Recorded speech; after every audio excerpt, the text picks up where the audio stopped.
एक राज की बात बताऊं, मेरे पास यूपी की कुर्सी संभालने वाला उसका भेजा हुआ एक आदमी लखनऊ में मेरे पास आया और मुझसे कहता है, मौलाना साहब आप या तो बीजेपी का प्रचार करिए और ब्लैंक चेक ले लीजिए, जो चाहिए वो ले लो, खुलकर आइए बीजेपी में, हम स्वागत करेंगे पूरे उत्तर प्रदेश का, हम आपको अल्पसंख्यक का अध्यक्ष बना देंगे।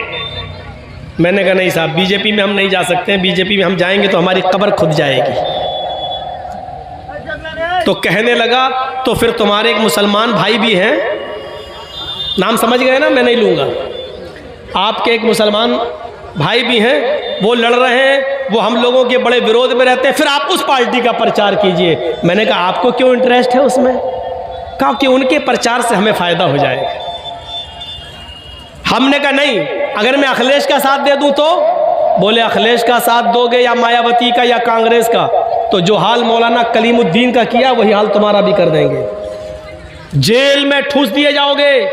इतना याद रखना, मैं वार्निंग देने आया हूं, धमकी देने आया हूं आपको। या तो हमारा साथ दीजिए और हमारा देने से मुसलमानों में आपकी छवि खराब हो रही है तो उस पार्टी में चले जाइए और हमारे योगी जी को जितनी गाली दे सकते हो दीजिए, क्योंकि हमें फायदा हो रहा। अगर अखिलेश या मायावती के साथ गए तो जेल में चला देंगे। हमने कहा जुर्म क्या किया मैंने?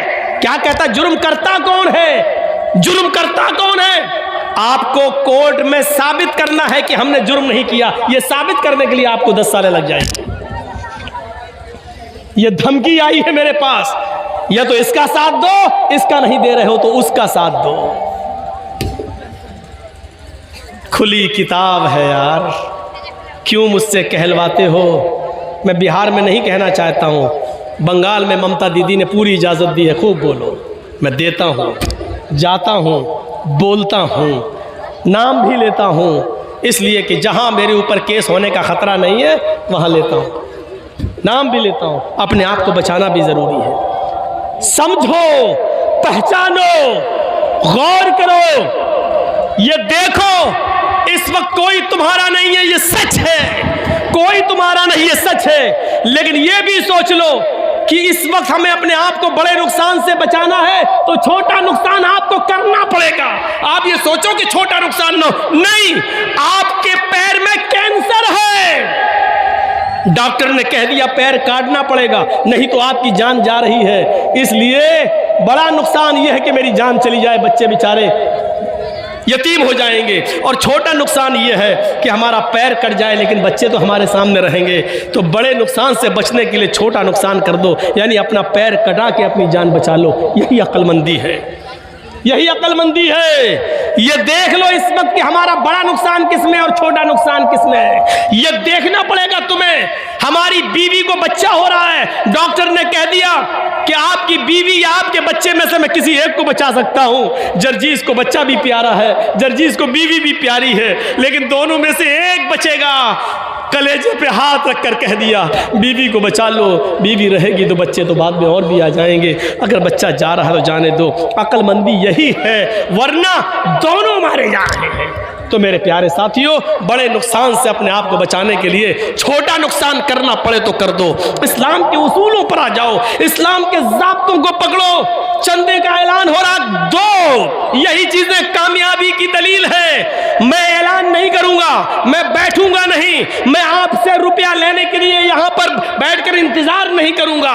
याद रखो, एक मिसाल देके जा रहा हूं, बिहार वालों खुशनसीब हो, बंगाल वालों खुशनसीब हो कि तुम्हारे यहां मदरसों पे कोई पाबंदी नहीं है, सरकारी स्कूलों में तुम पढ़ा रहे हो, मदरसे खुले हैं, बंगाल में खुली इजाजत है। हम यूपी वालों से पूछो, हमारे मदरसे बंद किए जा रहे हैं, मदरसों पे छापे मारे जा रहे हैं, मदरसे के उस्तादों पर नजरें रखी जा रही हैं, सीसीटीवी कैमरे लगाए जा रहे हैं, हमारे यूपी के मदारिस को बंद करने की प्लानिंग हो रही है। याद रखना, अगर ये मदरसे जो आप लोगों के इसी चंदे से चलते हैं, अल्लाह न करे कि यूपी वाला माहौल आपके यहाँ आ जाए, ये मदरसे अगर बंद हो गए तो कोई फिर अली मियां नदवी जैसी शख्सियत पैदा नहीं होगी, फिर कोई ऐसा एहसान इलाही ज़हीर जैसी शख्सियत पैदा नहीं होगी, कोई इब्न तैमिया और इब्न क़य्यिम बनकर नहीं निकलेगा।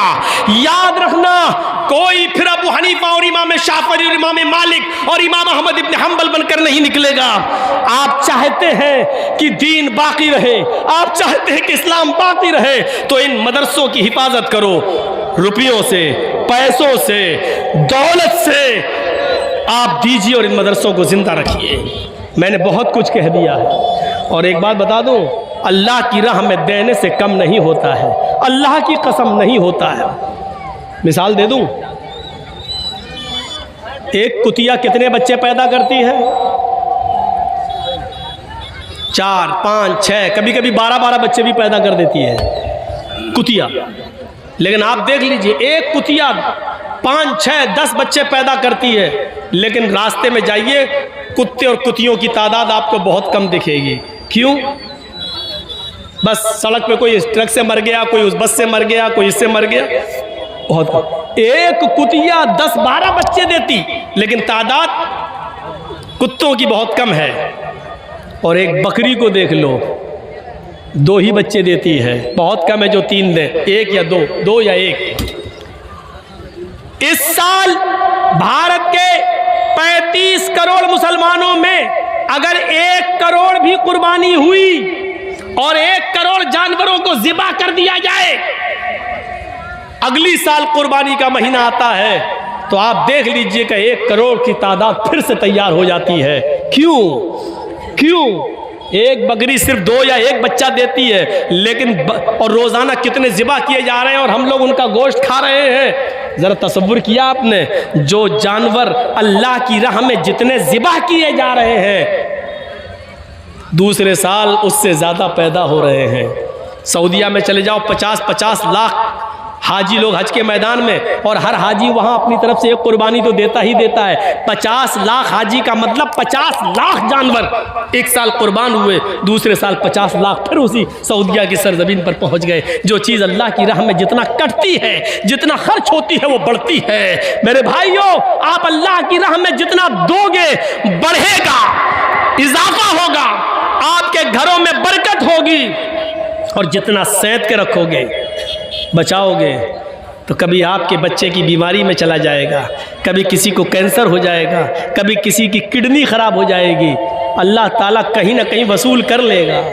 इतना याद रखिए, ये सदका और खैरात आने वाली बलाओं को टाल देती है, आने वाली बलाओं को दूर कर देती है।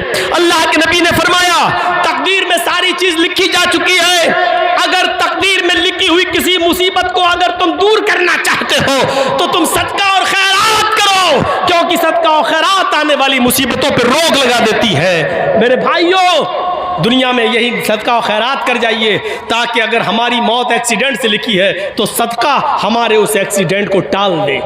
अब आप कहोगे कि तकदीर में तो सब लिखा है, हमारी मौत जब, तो तकदीर में ये भी लिखा होता है कि इस आदमी की मौत एक्सीडेंट से लिखी है, लेकिन 1 महीना पहले ये सदका और खैरात करेगा और हम इसकी मौत को टाल देंगे। ये भी तकदीर में लिखा हुआ है, ये भी तकदीर में लिखा हुआ है। मेरे भाइयों, इस्लाम के अंदर पूरे के पूरे दाखिल हो जाइए। एक मुसलमान दूसरे मुसलमान की इज्जत व आबरू को समझे। चलिए, 2:10 हो चुके हमारी घड़ी में। मेरे भाइयों, मैंने 10 मिनट फिर भी ज्यादा ले लिया है आपका, फिर भी आपको देखकर थोड़ा सा रहम आ गया है हमें। मैं चाहता हूं कि 10 मिनट और बैठ जाऊं आपके पास, और इस बैठ कर मैं इंतजार कर लूं। आपने जिस तरीके से चंदा करना चाहिए और होना चाहिए नहीं दिया। मेरी इन मिसालों के बाद, सदका और खैरात की बात कह देने के बाद, सदका और खैरात से माल बढ़ता है ये कह देने के बाद, चलिए मैं 10 मिनट का टाइम आपको और देता हूं, और इसके बाद फिर मैं आपसे अपील करता हूं कि अब मेरे कम सुनने ही पर आज इक्तिफा कीजिए। जिंदगी रही तो फिर कभी बुलाइएगा, और इंशाअल्लाह मैनेजमेंट और टाइम के मुताबिक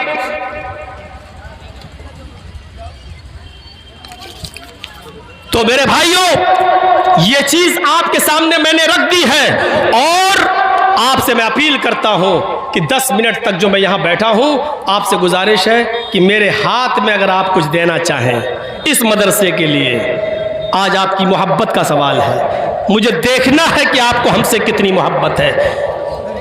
हमने आपको बता दिया है कि मेरी 4 बजे की ट्रेन है, आप कह रहे हैं 3:30 बजे तक मैं बोलूं।